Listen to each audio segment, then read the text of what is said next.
think those are very, very nice words of encouragement for people making that decision. But I think this sort of situation only comes when someone is learning a lot of different languages back to back. So I think it would be very interesting to learn about more of the very unique ways that can allow you to make that journey a lot smoother. A little birdie told me, if I am correct or not, that you found a very interesting way to connect all of the languages that you learn as some sort of like a chain, right? Like you use a certain language to learn a different language. Is that correct? Yes. So I'm doing at the moment for Russian. So I'm learning Russian from the French perspective. So I can understand, like, I'm only using French tools, like a French native speaker, to learn Russian. So why I do that? Yeah, So I I'm was about using. to ask that. That's a very interesting. Sorry to interrupt. I was about Yeah, to yeah, do yeah. that. I mean, so my French is advanced, you know. So if I'm advanced in a language, then I should take use of it. So why not using it to learn passively French? Because learning structure, learning explanation and grammar, what anything of how to acquire a new language, and by that actively learning the new tool, you know, you can see like more or less passive active, you know, like passive learning French, actively learning Russian. So you're not mixing things up because those languages have not so many things in common. So So pronunciation is quite different. So in your so if I'm getting this right, like French and Russian don't have any sort of connections at all. You're just using French tools to kind of like read like the rules that are written in French, but you're learning Russian. It's kind of like a way to do exercises on two languages at once, basically, right? So basically, I'm learning Russian, but using French tools. You know, like basically, there's a book, Asimil. I'm using Asimil. It's a French book, so I'm using it to learn Russian. So everything is explained in French, how to learn Russian, basically. It's like I would just watch a YouTube video, a guy from France explaining grammar in Russian, or or a Russian speaking living in France that teaches Russian while speaking French, something like that. And do this type of people within this chain only happen when you have a very good knowledge of one of the two languages? Like you already knew French very, very high level before doing this. So it's not like a technique that you would recommend for someone that doesn't it doesn't have that sort of a high level of a certain language, right?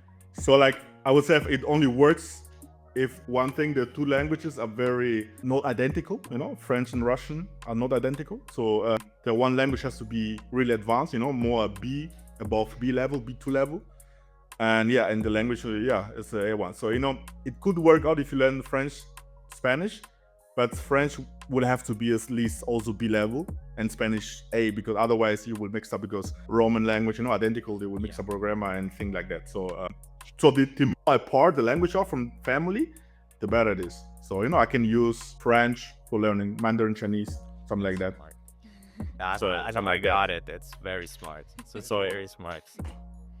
And you've also described yourself as a grammar lover. What makes grammar enjoyable for you? And how do you make it work for learning, instead of being boring?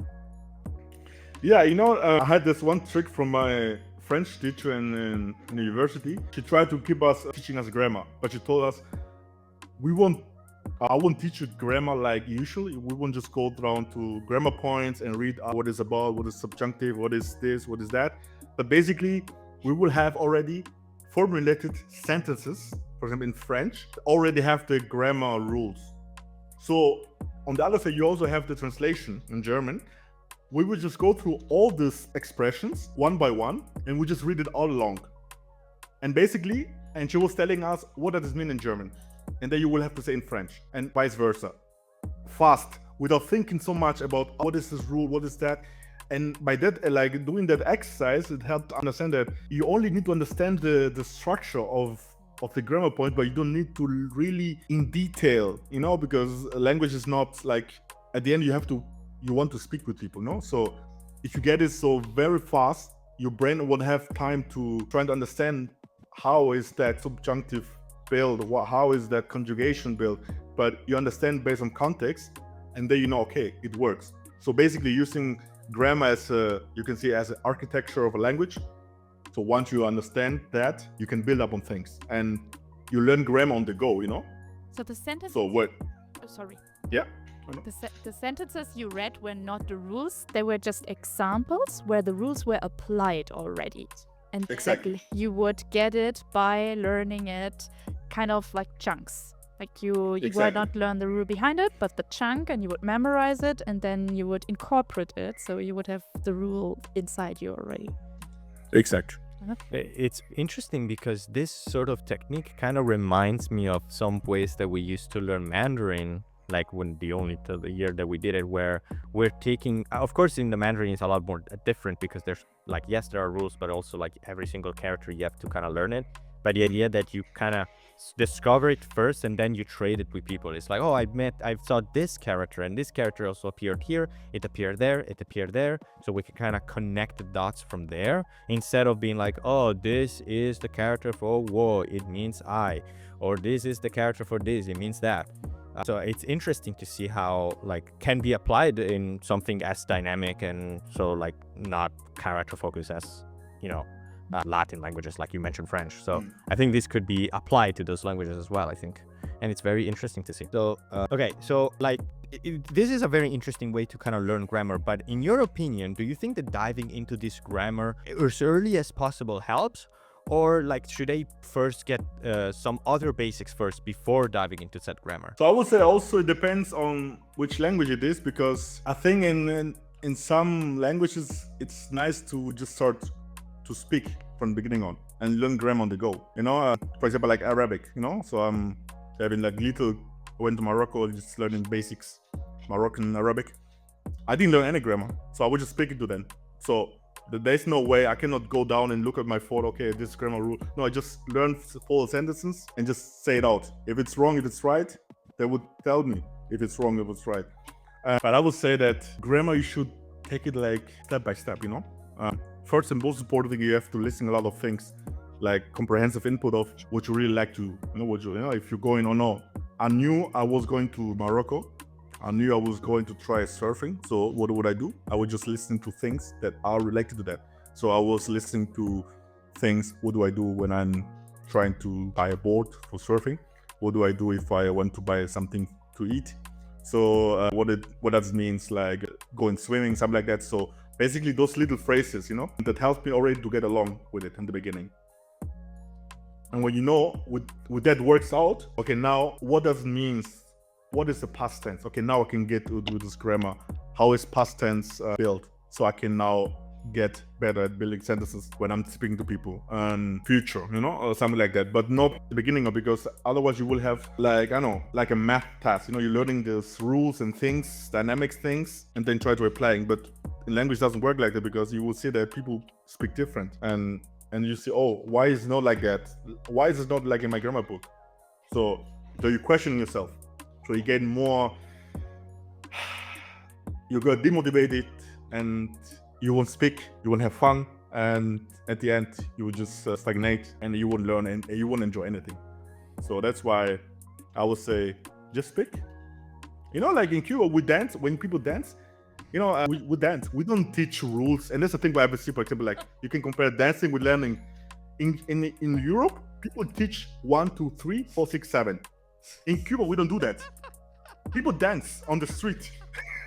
Yeah. I mean, this is a rule, and that doesn't work like that. Dancing is a dynamic. Dancing means you're actually interpreting the singer, what he's playing, and you're just using your feet and your body to interpret it and doing it, and this is dancing. So you're not doing, oh, now it's 1. Now it's 2. Okay, now 1. No. The difficulty is that people here, we're not used to, or the majority of the people is not used to this kind of learning, and we just cannot interpret the music. There's no chance. If you don't give us the rules, then people won't dance. They will stand at the side and don't dance. And that's what's happened so much in Germany, and it's so sad.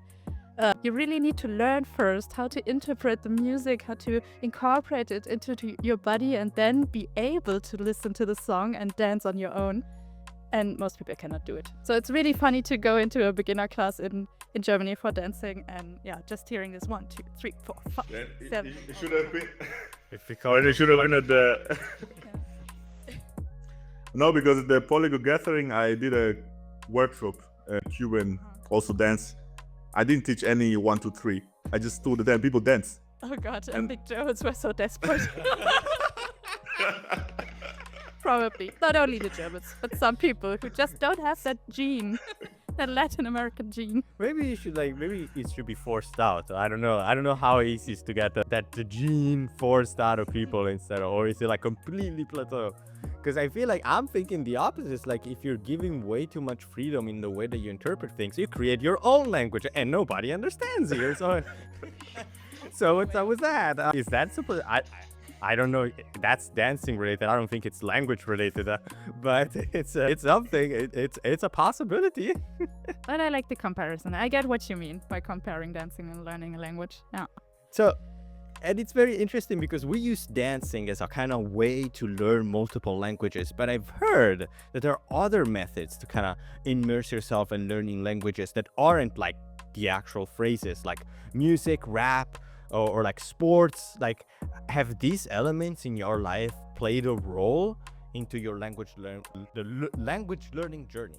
Yes, like for example, like for sports, I used to do American football. So when I was young, so of course we only speaking English and was LB, Ludwigsburg, like in South.